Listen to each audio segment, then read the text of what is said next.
ನಮ್ಮ ಇಲಾಖೆಯಿಂದ ನಮ್ಮ ICDS ಪ್ರೋಗ್ರಾಮ್ ಅಂತ ಇದೆ.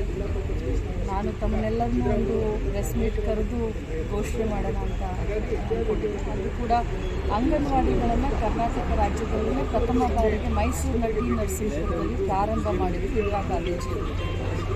ಎಲ್ಲ ಮಕ್ಕಳಿಗೆ, ಬಡವರ ಮಕ್ಕಳಿಗೆ ಪೌಷ್ಟಿಕಾಂಶ ಹೋಗಬೇಕು ಅನ್ನೋದು ಒಂದು ಇಷ್ಟ. ಸೊ 50 ವರ್ಷ ಆಯಿತು. ಇದರ ಒಂದು ಸುವರ್ಣ ಸಂಭ್ರಮವನ್ನು, ಸುವರ್ಣ ಮಹೋತ್ಸವವನ್ನು ಬೆಂಗಳೂರಿನ ಕಂಠೀರವ ಕ್ರೀಡಾಂಗಣದಲ್ಲಿ ಹಮ್ಮಿಕೊಳ್ಳೋಕ್ಕೆ ನಾವು ಒಂದು ಮಾಡಿದ್ದೀವಿ. ಸೊ 19 ಅಥವಾ 20 ರಾಹುಲ್ ಗಾಂಧೀಜಿ ಅವರಿಗೆ ನಾವು ಟೈಮನ್ನ ಕೇಳಿದ್ದೀವಿ. ಟೈಮ್ ಫಿಕ್ಸ್ ಆದ ತಕ್ಷಣ ಮಾಡ್ತಾರೆ. ಇನ್ನೂ ಕನ್ಫರ್ಮ್ ಮಾಡಲಿಲ್ಲ. ಲೋಕಲ್ 2 ಕಾರ್ಯಕ್ರಮ ಇದ್ದಾವೆ.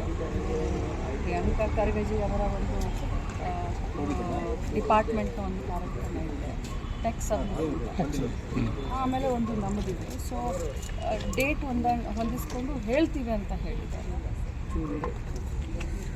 ಮೇಡಮ್, ಬೇರೆ ಈಗ ಸಚಿವ ಸಂಪುಟದ ಕೇಳಿ ಬರ್ತಾ ಇದೆ, ಏನಾದರೂ ಮುನ್ಸೂಚನೆನ ಈ ಸಂದರ್ಭದಲ್ಲಿ ಅದನ್ನೇನು ನಾನು ಹೇಳಲಿಕ್ಕೆ ಬಯಸಿಲ್ಲ. ಏನು ಪಕ್ಷ ತೀರ್ಮಾನ ತಗೊಳ್ಳಿ, ಖಂಡಿತವಾಗ್ಲೂ ನಾವೆಲ್ಲರೂ ಬದ್ಧ. ಬೆಳಗಾವಿಯಲ್ಲಿ ಮೇಡಮ್ ಕಬ್ಬು ಬೆಳೆಗಾರರು ತೀವ್ರವಾದಂಥ ಹೋರಾಟ ಮಾಡ್ತಾ ಇದ್ದಾರೆ. 3,500 ರೂಪಾಯಿ ದರ ಫಿಕ್ಸ್ ಮಾಡಬೇಕು ಅನ್ನೋಂಥದ್ದು 3-4 ಜಿಲ್ಲೆಯಲ್ಲಿ ಹೋರಾಟ ಆಗ್ತಿದೆ. ನೋಡಿ, ನಾನು ತಮ್ಮ ಮುಖಾಂತರ ರೈತರಿಗೆ ಹೇಳಲಿಕ್ಕೆ ಬಯಸ್ತೇನೆ, ನಾವು ಕೂಡ ರೈತರು.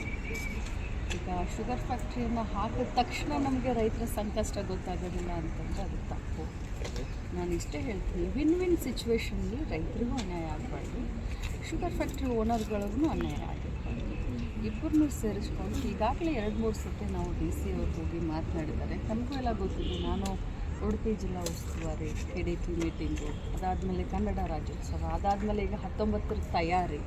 ಸೊ ಅಲ್ಲಿ ನಿರಂತರವಾಗಿ ನನ್ನ ತಮ್ಮ ಮತ್ತು ಮಗ ಅವರ ಸಂಪರ್ಕದಲ್ಲಿದ್ದಾರೆ. ಜಿಲ್ಲಾ ಉಸ್ತುವಾರಿ ಸಚಿವರು ಮಾತನಾಡ್ತಾ ಇದ್ದಾರೆ. ಆದರೆ ಒಂದು ಮಾತನ್ನು ಹೇಳಲಿಕ್ಕೆ ಬಯಸ್ತೇನೆ, ಯಾರಿಗೂ ಅನ್ಯಾಯ ಆಗಲಿಕ್ಕೆ ನಾವು ಬಿಡೋದಿಲ್ಲ. ರೈತರನ್ನ ಮತ್ತು ಶುಗರ್ ಫ್ಯಾಕ್ಟ್ರಿ ಓನರ್ಗಳನ್ನ ಒಳಗೊಂಡು ಮಾತುಕತೆ ಮಾಡೋದ್ರ ಮುಖಾಂತರ ಬಗೆಹರಿಸ್ತೀವಿ. ಆ ದರದ ಬಗ್ಗೆ ಏನು ಅಂದರೆ ಯಾಕೆ ರೀಚ್ ಆಗುತ್ತೆ? ಏನಾದರೂ ಅದನ್ನು ಮಾತಾಡೋಕ್ಕೆ ಹೋದರೆ ಅದು ಬೇರೆ ರೀತಿಯಾಗುತ್ತೆ.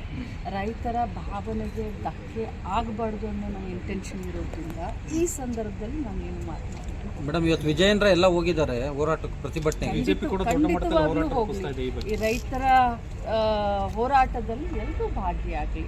ರಾಜಕಾರಣ ಬಿಟ್ಟು ರಾಜಕಾರಣ ಮಾಡ್ತೀನಿ ಅಂತ ಭಾಗಿಯಾಗೋದು ಬೇಡ. ಯಾಕಂದರೆ BJPಯವರ ರೈತರ ಪರವಾದಂಥ ಕಾಳಜಿ ನಮಗೆ, ನಿಮಗೆಲ್ಲರಿಗೂ ಗೊತ್ತು. ಕೇಂದ್ರದಲ್ಲಿ ನರೇಂದ್ರ ಮೋದಿಯವರ ಸರ್ಕಾರ ರೈತರ ಹೋರಾಟವನ್ನು ಹತ್ತಿತ್ತು, ಏನೆಲ್ಲ ಮಾಡಿದ್ರು, ಎಷ್ಟು ಜನ ತೀರ್ಕೊಂಡ್ರು, ಅದೆಲ್ಲ ತಮ್ಮೆಲ್ಲರ ಎದುರುಗಡೆ ಇದೆ.